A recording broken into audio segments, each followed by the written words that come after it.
Chase Lee Hockey with a blue futon. And out of the box or out of the wall, whatever you want to call it, we now have a movie, I Melt With You.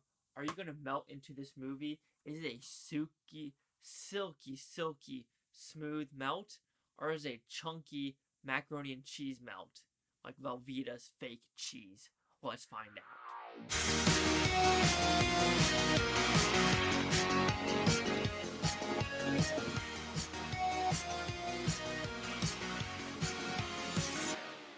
So I Melt With You. What's it about? Well, it's a very simple premise, actually.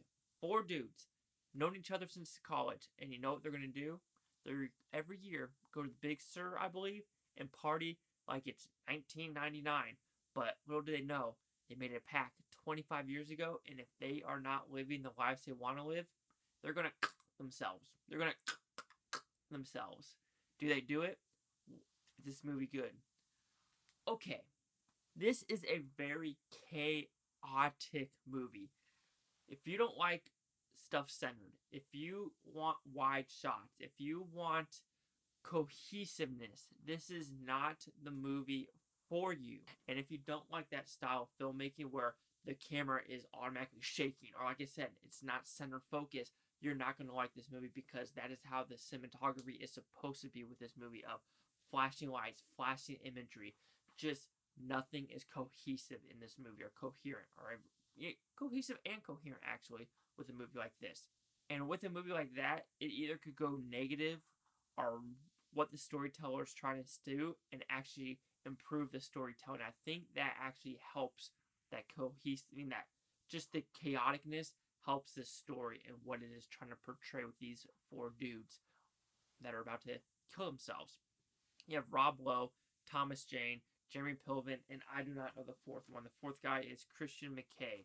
So yeah, all four of them play the parts pretty well of what their life choices are. Jeremy Piven has a wife with a bunch of kids, has made some bad stuff. Think about Bernie Madoff, yeah, something like that. Rob Lowe, a doctor who gives his pills, kind of illegally for money. He has a son who calls his stepfather dad, so depression right there. Thomas Jane, kind of the weakest one, actually. He used to be a writer, but now he's an English teacher, whatever. And then Christian McKay's character, he had a boyfriend, car accident must have happened, and killed that person. So he has that guilt throughout the story. They all have this guilt of doing something negative in their lives, and they're not living like they thought they would in college. So with that attitude, though, I understand what the movie's going for, but my God, in college, though, and they did that part of the story where Jeremy Piven's like, this is 25 years ago. We are not the same people. That's fucking college. I do not remember what I did 25 years ago. Why should I continue this pact of killing each other off when, it's college? You do stupid shit in college. It's the whole point of college. But, everything happens in this movie. He probably has the saddest send-off, if you want to put it that way, for this movie. But did I like this movie? I've actually just talked a lot about this movie, not really telling you if I liked it.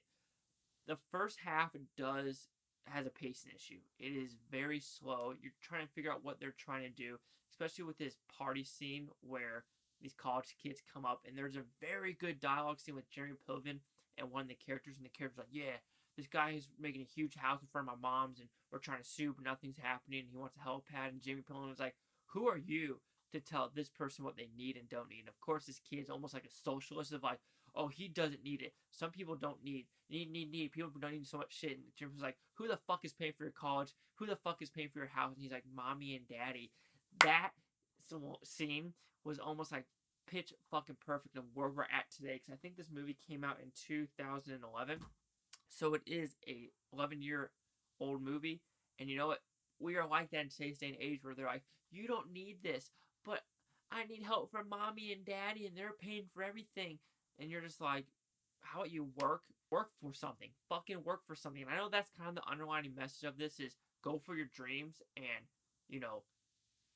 don't be cynical if you fail. Go up and try to do something more with your life. And I think these people are stuck in a rut, and I think that's where the fault is not all of them were, but some that's refusing to get out of the rut. And I understand that in life when something bad happens to you, a death, and you just feel like there's a hole in the ground and you can't get out of it. It makes perfect sense.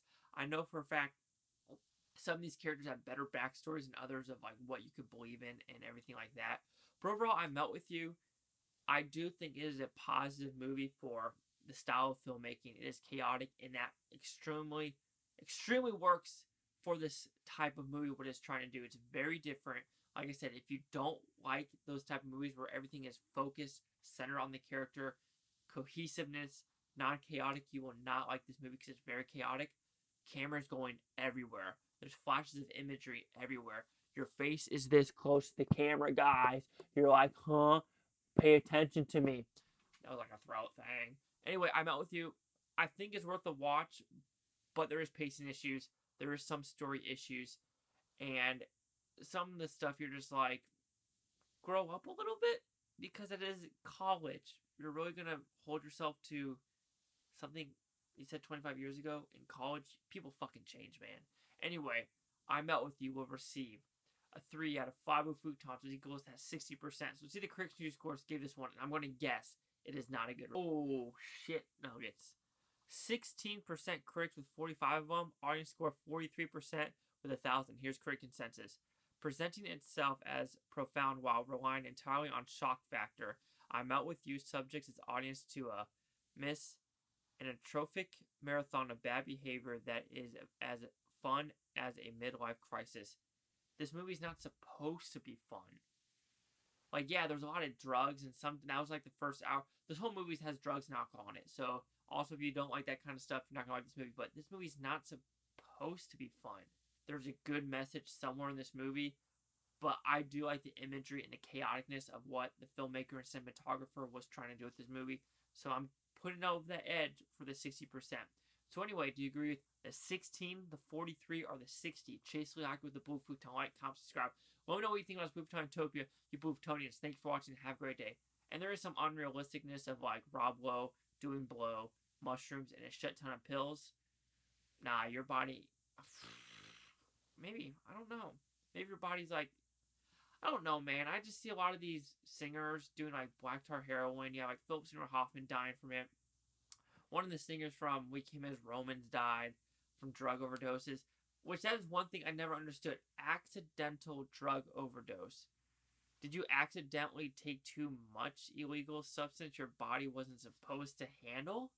Is that accidental when you know you're doing that to your body?